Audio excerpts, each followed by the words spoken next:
ओम श्री बृहस्पतये नमः।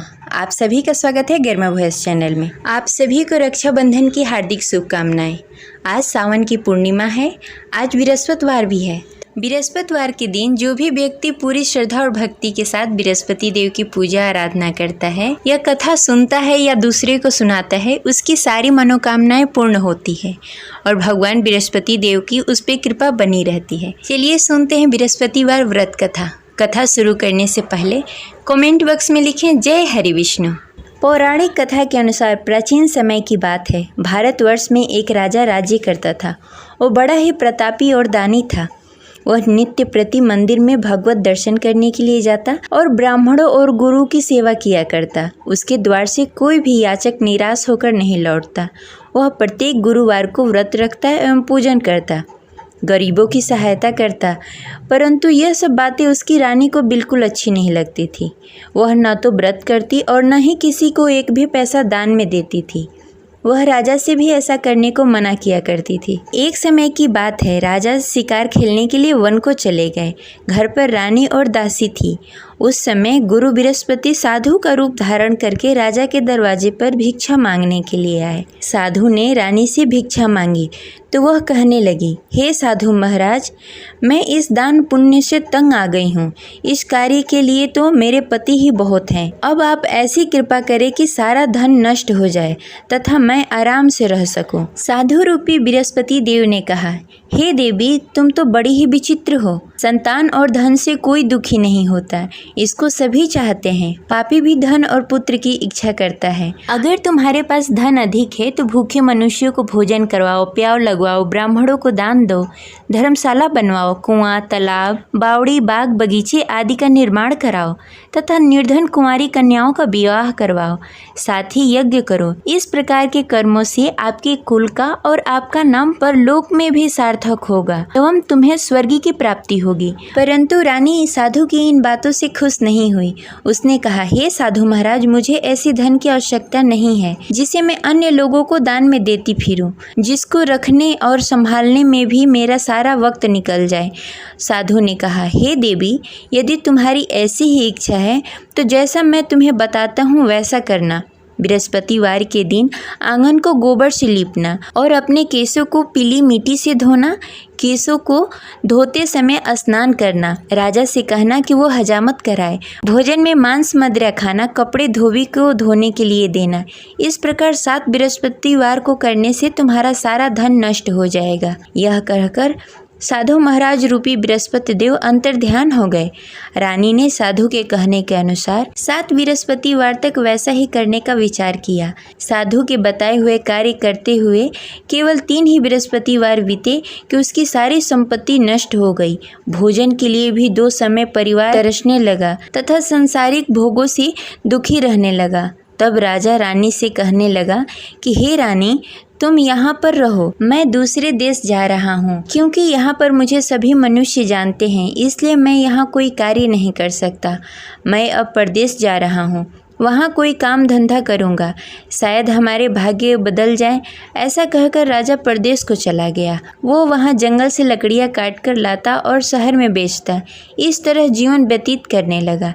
इधर राजा के बिना रानी और दासी दुखी रहने लगी। किसी दिन भोजन मिलता और किसी दिन जल पीकर ही रहना पड़ता। एक दिन रानी और दासी को भोजन किए बिना 7 दिन व्यतीत हो गए। तो रानी ने अपनी दासी से कहा, हे दासी, यहाँ पास के नगर में मेरी बहन रहती है। वह बड़ी ही धनवान है। तुम उसके पास जाओ और वहाँ से 5 सेर बेजल मांग के लाओ, जिससे कुछ समय के लिए गुजारा हो जाएगा। दासी रानी की बहन के पास गई। रानी की बहन उस समय पूजा कर रही थी। बृहस्पतिवार का दिन था। दासी ने रानी की बहन से कहा, हे रानी, मुझे आपकी बहन ने भेजा है, मुझे 5 सेर बेजल दे दो। दासी ने यह बात अनेक बार कही, परंतु रानी की बहन ने कोई उत्तर नहीं दिया, क्योंकि वह उस समय बृहस्पतिवार का कथा सुन रही थी। जब दासी को रानी की बहन की कोई उत्तर नहीं मिला तो वह बहुत ही दुखी हुई। उसे क्रोध भी आया। वह लौटकर रानी से बोली, हे रानी, आपकी बहन बहुत ही घमंडी है। वह छोटे लोगों से बात नहीं करती। मैंने उससे कहा, उसने कोई उत्तर नहीं दिया। मैं वापस चली आई। रानी बोली, हे दासी, उसमें उसकी कोई गलती नहीं है। जब बुरे दिन आते हैं तब कोई असहारा नहीं देता। अच्छे बुरे का पता विपत्ति में ही लगता है। जो ईश्वर की इच्छा होगी वही होगा। यह सब हमारे भाग्य का दोष है। उधर रानी की बहन ने सोचा कि मेरी बहन की दासी आई हुई थी, परंतु मैं उससे नहीं बोली, इससे वह बहुत दुखी हुई होगी। अतः कथा सुन बृहस्पति भगवान का पूजन समाप्त करके अपनी बहन के घर गई और कहने लगी, हे बहन, मैं बृहस्पतिवार का व्रत कर रही थी। तुम्हारी दासी हमारे घर आई थी, परंतु जब तक हम कथा सुनते हैं तब तक हम लोग न उठते हैं और न किसी से बातें करते हैं, इसलिए मैं नहीं बोली। कहो दासी क्यों गई थी? रानी बोली, बहन, हमारे घर अनाज नहीं था। वैसे तुमसे कोई बात छिपी नहीं है, इस कारण मैंने दासी को तुम्हारे पास 5 सर बेजल के लिए भेजा था। रानी की बहन बोली, बहन देखो, बृहस्पति भगवान सबकी मनोकामनाएं पूर्ण करते हैं। देखो, शायद तुम्हारे घर में कहीं अनाज रखा हो। यह सुनकर दासी घर के अंदर गई। वहाँ से उसे एक घड़ा बेजल का भरा हुआ मिल गया। उसे बड़ी हैरानी हुई क्योंकि उसके एक एक बर्तन देख लिया था। उसने बाहर आकर रानी को बताया। दासी अपने रानी से कहने लगी, हे रानी, देखो, वैसे हमको जब अन्न नहीं मिलता तो हम रोज ही व्रत करते। अगर इनसे इस व्रत की विधि और कथा पूछ ली जाए तो हम भी इस व्रत को किया करेंगे। दासी के कहने पर रानी ने अपनी बहन से बृहस्पतिवार के व्रत के बारे में पूछा। उसकी बहन ने बताया, हे रानी बहन, बृहस्पतिवार को सूर्योदय से पूर्व उठकर स्नान आदि से निवृत्त होकर बृहस्पतिवार का व्रत करना चाहिए, लेकिन उस दिन सिर नहीं धोना चाहिए। बृहस्पतिवार के व्रत में चने की दाल और मुनक्के से विष्णु भगवान और केले के वृक्ष की जड़ की पूजन करनी चाहिए तथा दीपक जलाएं। उस दिन एक ही समय भोजन करें। भोजन पीले खाद्य पदार्थ का करें तथा कथा सुनें। इस प्रकार करने से गुरु भगवान प्रसन्न होते हैं और अन्न पुत्र धन देते हैं। इस प्रकार व्रत और पूजन की विधि बताकर रानी की बहन अपने घर को लौट गई। रानी और दासी दोनों ने ही निश्चय किया कि वे बृहस्पति भगवान का पूजन जरूर करेंगी। 7 दिन बाद जब बृहस्पतिवार आया तो दोनों ने व्रत रखा। घुड़सार में जाकर चना और गुड़ बीन लाई तथा उसकी दाल से केले की जड़ में विष्णु भगवान का पूजन किया। अब भोजन कहाँ से आए? दोनों बड़ी ही दुखी हुई, परंतु उन्होंने व्रत किया था, इस कारण बृहस्पति देव भगवान प्रसन्न थे। वे एक साधारण व्यक्ति के रूप में 2 थालों में सुंदर पीला भोजन लेकर आए और दासी को देकर बोले, हे दासी, यह भोजन तुम्हारे और रानी के लिए है, तुम दोनों करना। दासी भोजन पाकर बड़ी ही प्रसन्न हुई और रानी से बोली, रानी जी, भोजन कर लो। रानी को भोजन आने के बारे में कुछ पता नहीं था, इसलिए वह दासी से बोली, जा तू ही भोजन कर ले, क्योंकि तू हमारी व्यर्थ में हंसी उड़ाती है। दासी बोली, एक व्यक्ति अभी भोजन देकर गए हैं। रानी कहने लगी, वह भोजन तेरे लिए दे गए होंगे, तू ही भोजन कर ले। दासी ने कहा, वह व्यक्ति हम दोनों के लिए भोजन की थाली लेकर आए हैं, इसलिए मैं और आप दोनों ही साथ भोजन करेंगी। फिर दोनों ने गुरु भगवान का नमस्कार किया और भोजन प्रारंभ किया। उसके बाद से वे प्रत्येक बृहस्पतिवार को गुरु भगवान का व्रत और पूजन करने लगी। बृहस्पति भगवान की कृपा से उसके पास धन हो गया, परंतु रानी फिर पहले की तरह आलस्य करने लगी। तब दासी बोली, देखो रानी, तुम पहले भी इस प्रकार का आलस करती थी। तुम्हें धन को रखने में कष्ट होता था, इस कारण सभी धन नष्ट हो गए। अब गुरु भगवान की कृपा से धन मिला है तो फिर तुम्हें आलस्य होता है। बड़ी मुसीबतों के बाद हमने यह धन पाया है, इसलिए हमें दान पुण्य करना चाहिए। तुम भूखे मनुष्यों को भोजन कराओ, प्याव लगवाओ, ब्राह्मणों को दान दो, कुआं, तालाब, बावड़ी आदि का निर्माण कराओ, मंदिर पाठशाला बनवाओ, दान दो, कुंवारी कन्याओं का विवाह करवाओ। धन को शुभ कार्यों में खर्च करो, जिससे तुम्हारे कुल और यश बढ़े तथा स्वर्ग की प्राप्ति हो और पितृ प्रसन्न हो। दासी की इन बातों को मानकर रानी ने इसी प्रकार का कार्य करना प्रारंभ कर दिया, जिससे उसका काफ़ी यश फैलने लगा। एक दिन रानी और दासी आपस में विचार करने लगी, न जाने राजा किस दशा में होंगे, उनकी कोई खोज खबर नहीं है। गुरु भगवान से उन्होंने प्रार्थना की और भगवान ने रात्रि में राजा को स्वप्न में कहा, हे राजा, उठ, तेरी रानी तुझे याद करती है, अब अपने देश को लौट जा। राजा प्रातःकाल उठकर जंगल से लकड़ियाँ काटकर लाने के लिए जंगल की ओर चल पड़ा। जंगल में गुजरते हुए वह सोचने लगा, रानी की गलती से कितने दुख भोगने पड़े। राजपाट छोड़कर जंगल में आकर रहना पड़ा।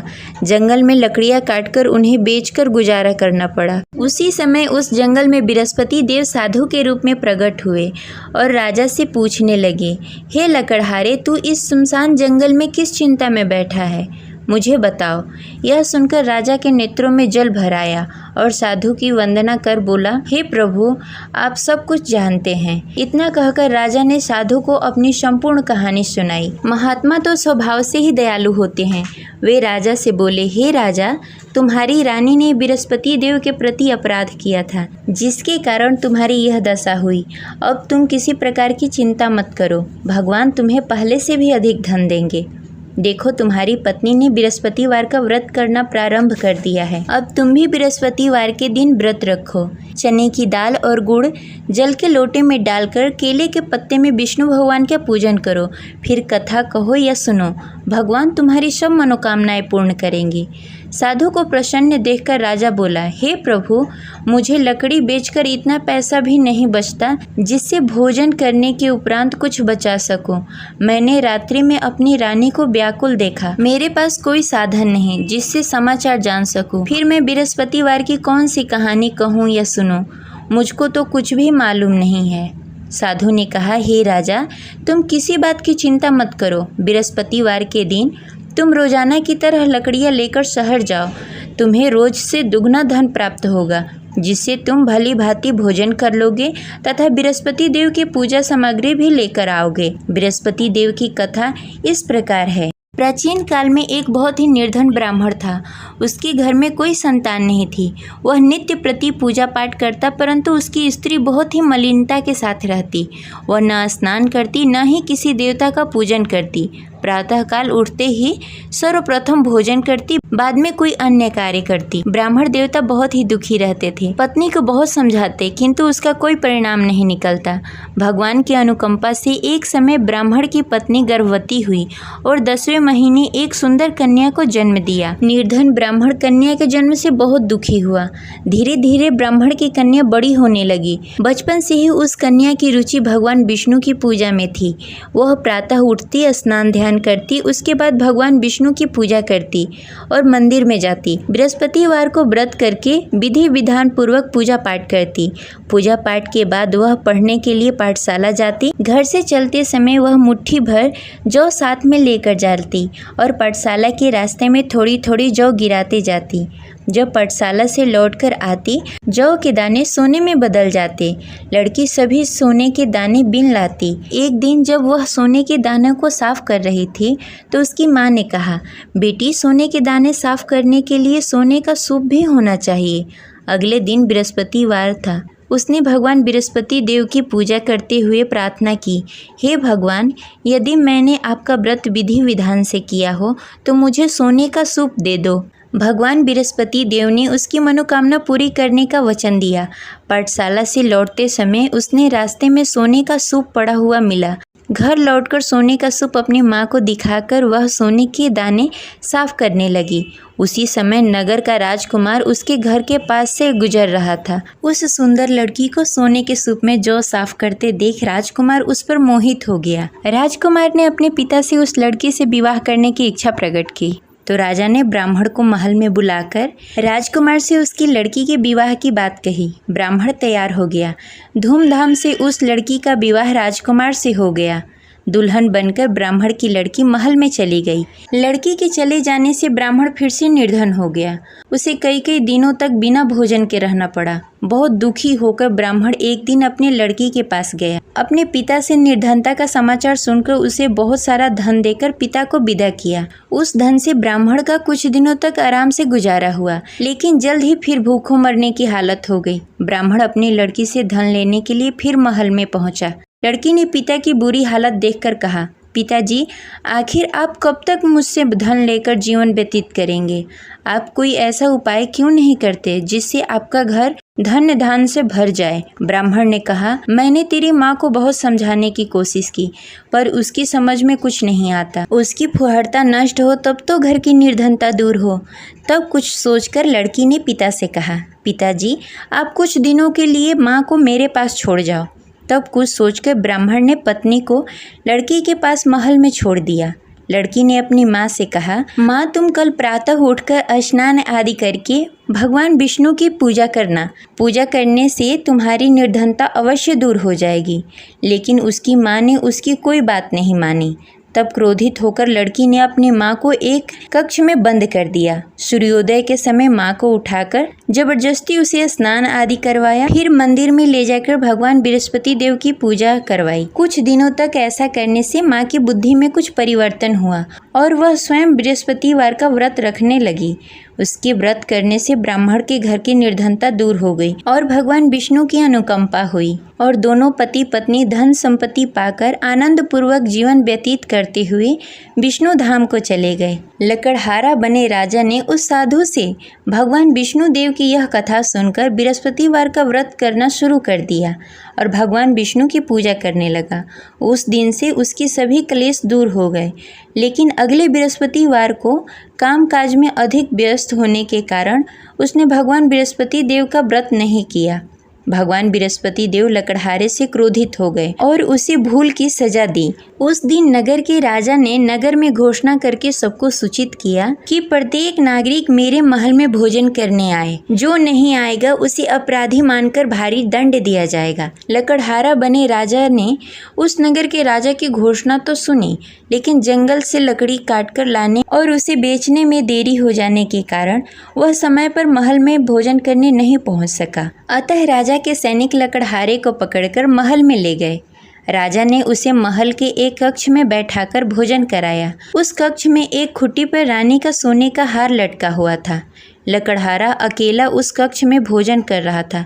तभी उसने एक आश्चर्यजनक घटना देखी। देखते ही देखते वह खुट्टी हार को निगल गई। थोड़ी देर बाद जब राजा ने हार को गायब देखा तो लकड़हारे को कारावास में डाल दिया। लकड़हारा मन ही मन अपने भाग्य को कोसने लगा। तभी उसे जंगल में मिले साधु का स्मरण हुआ।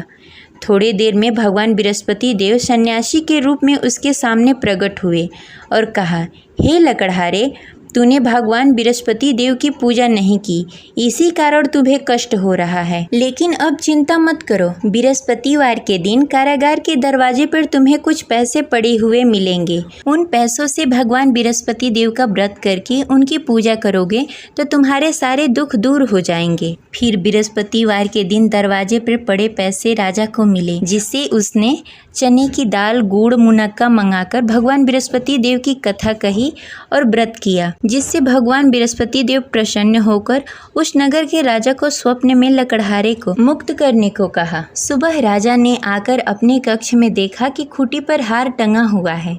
राजा ने लकड़हारे को मुक्त कर दिया, उसे धन और आभूषण देकर विदा किया। लकड़हारा बना राजा उस नगर से चलकर अपने नगर की तरफ चल दिया। जब राजा अपने नगर में पहुंचा तो उसने देखा उस नगर में कुएं, धर्मशाला, बाग बगीचे देखकर बहुत प्रसन्न हुआ। राजा ने किसी से पूछा कि ये सभी चीजें किसने बनवाई है। उस व्यक्ति ने कहा कि ये सभी चीजें रानी और दासी ने बनवाया है। फिर राजा महल की तरफ चले गए। रानी ने राजा को देखा तो भव्य स्वागत किया। फिर राजा और रानी साथ साथ रहने लगे।